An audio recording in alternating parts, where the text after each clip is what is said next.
Welcome back to my channel. So today's topic, not topic actually, we're doing analysis for the week. That's from 15th to 19th of September. I'm looking at what we're going to expect from the market. Last week dropped a video that we're expecting more sales on GP basket and buys on JPY, and you can see it yourself that it's played out. For those that are swing trading, can take the buy. For those that were day trading, would have entered here at this other block here and come down to 5 minutes to find an entry around here. That would have been good profit. Now today's topic. I'm so sorry. Today's video is top analysis for DXY and JPY basket. I'm going to be very, very fast. Now, I look at four things in the market. Four things I try to focus on when analyzing the market. Number one is market structure. I struggled with this for a very long time. I won't lie. I struggled with this for a very long time because it took me a while to realize that everybody's marking market structure differently. So, in a kind of way, I kind of calmed my mind down and focused on one, and it kind of gives me peace of mind now. I go for my PDRA, Fibonacci, and the last one is liquidity, which I'm still studying. I got to learn different type of liquidity, structural liquidity, which I now know when I say liquidity, I try to my best to avoid those kind of liquidity and more kinds of transactional liquidity. Everybody knows. Which other one again that I hear about? Equal high, equal lows, but majority of the time it's more of old lows and old highs. Now we go to our monthly time frame, because on monthly time frame there are things we have to take note of. Where is price coming from, where is price going to, and where is price at the moment, right? Now if you look at this scenario here on the monthly chart, I'll have to shrink it for you to see something.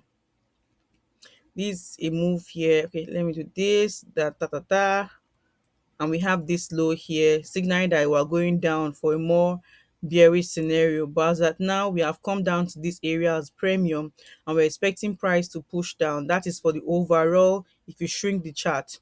Now if you look at this area here, I'll try my best to be as fast as possible. What do I see in this area here?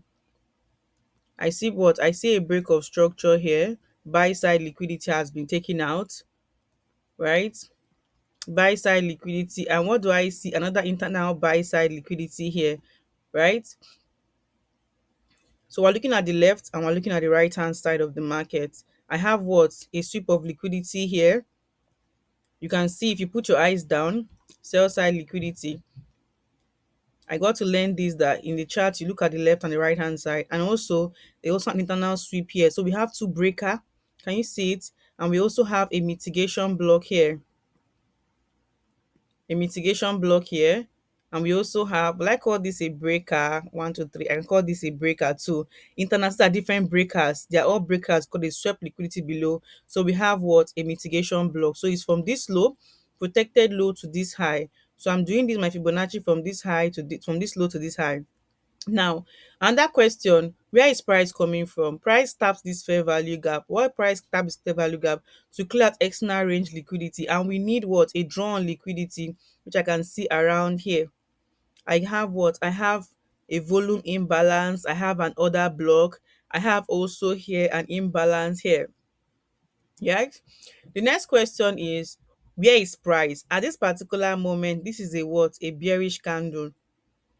Where is price? This is a bearish candle, right? This is the last bearish candle that cleared out this old low.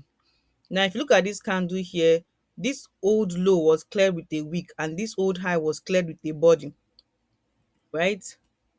So that's where price is. So we're expecting more bullish, because why? This is a bullish candle and this old high has been cleared out. So we're expecting, let me delete that Fibonacci, price to, since price cleared out this old low, sell side liquidity, we're expecting price to move up to either this fair value gap above here and this other block based on the Fibonacci. If you use a Fibonacci from this high to this low, so I'm expecting price to come to this area and come down again. I don't know, it's my expectation. Now I've finished from the monthly time frame. From monthly time frame that we kind of might go bullish, But if you look at these old lows here, nothing has happened here. So this is the only candle that makes significance for me. Now I'll come down to my weekly time frame. On my weekly time frame, I have what? I have a buy side, a sell side liquidity here, right? A sell side liquidity here.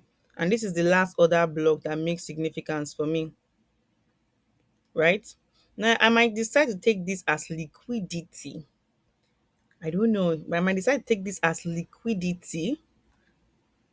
And if I look down very, very well, normally I was expecting this to react because lately I've been studying liquidity and I got to learn transactional liquidity, structural liquidity, and inducement. So I think this is a structural liquidity because it came out before the break of structure came out. And if I can check my daily time frame, if there's a shift of market structure on daily time frame, that means I'm expecting price to clear out this low. It's just a, I don't know the right word to use. But if you look at this also inside here, there's what a break of structure here on a daily time frame, a buy side liquidity. And we're expecting this to also be what? Be a what? Another block, right? But if I look inside also, I have what? A sell side liquidity here. Here was also liquidity because it came out with a wick. Came out with a wick. And what do I have here? I have a break of structure here. And what do I have here? A break of structure, sell side liquidity. And if I do this from this high to this low, I can categorize this swing point here. It's another block which price tapped into. Now I can check a 4 hours time frame. A 4 hours time frame has a shift on the 4 hours time frame. That means we're going to sell. If there is a shift on the 4 hours time frame, we're going to sell. And I have an order block here. Can you see guys yourself, right?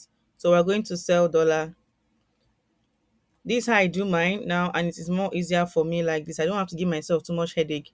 I can come down to my 5 minutes to find my entry zone. That means GPUSD is going to buy. That means you should be looking for more of buys on GPUSD.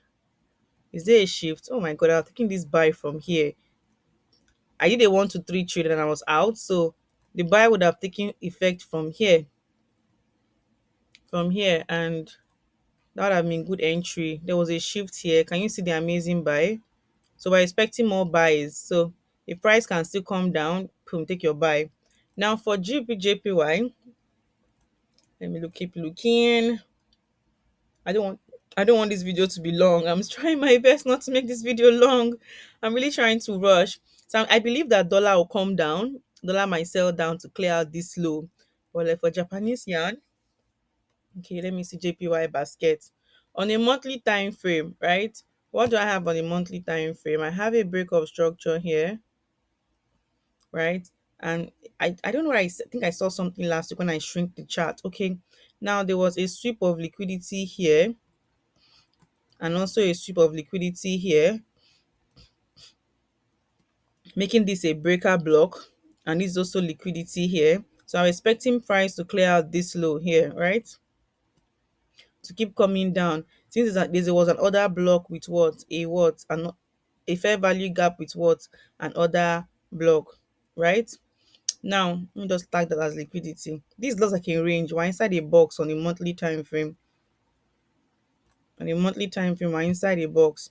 Now, where is price coming from? Liquidity, internal range liquidity. So price might come here because it's more of internal range liquidity, external range liquidity, internal range, external range liquidity. Now, the moment, where is price at? Price has taken out this low of this candle with a body. So we are more of bearish momentum because this candle here, this particular one is more of a bearish candle. So we're more of bearish. We're looking for more of bearish, more of sales because of this candle.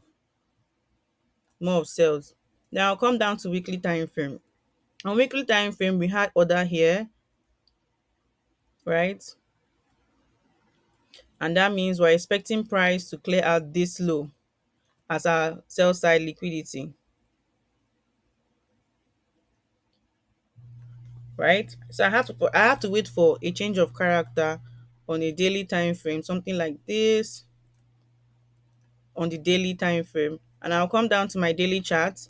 And what have I seen? If I open my eyes very, very well, I'll see a shift here, creating this order block here.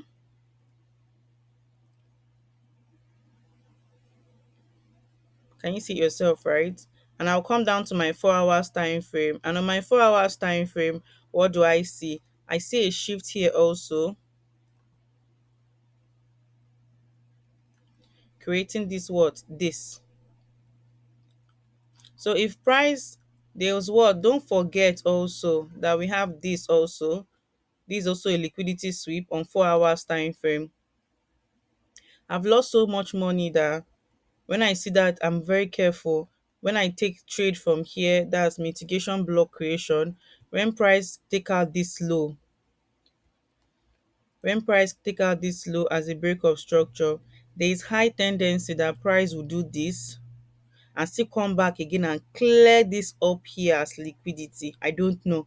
I've been a victim twice or once actually. So I'm very conscious when I enter mitigation block. I'm very, very conscious when I enter mitigation block. I still expect price to still come back to that area and clear me out again and keep going down. So you don't have heart attack or kill yourself with blood pressure. So there's high tendency that price will still sell down, price will still sell down very well and keep going up again. So we're expecting price to sell a little. I don't know. I'm expecting price to sell a little bit, do a full change of character, taking out this low here, come down a bit and go up again and come down again. So that's how what I'm expecting. But I'm looking at more of DXY. I'm going to put my eyes on more on DXY to see what dollar wants to give me. Sometimes gold do not respect DXY. We all know it doesn't respect DXY. Gold return back to this 4 hours time frame, and this is the other block on 4 hours as counter trading. Let me check 5 minutes. There's a shift already on 5 minutes. Okay, so there was a formal shift here on 5 minutes time frame, and from this high to this low, you can see what happened here, right? You'd have entered your trade from here as mitigation block, the example I just gave you now. I've been a victim, I've lost money a lot, so I'm very careful when I see mitigation block. Majority of the time it is liquidity that was also created. I've lost money so much that I now put my eyes in that area. So when I take my trade from there and it reach happy, I run away because I know there's high tendency that price might go up and sweep out that as liquidity. But let's see how it plays out. So I hope you enjoyed the whole recording of today. I forgot to give a shout out to my coaches. Oh my god, I'm so sorry about that. I'm so sorry. I'm sorry about that. But don't forget to subscribe to my channel. I'll be more serious now. I'll be more serious now to upload more content on this channel to give more value out to community and out people that are interested in watching my channel. So don't forget to subscribe. Ciao.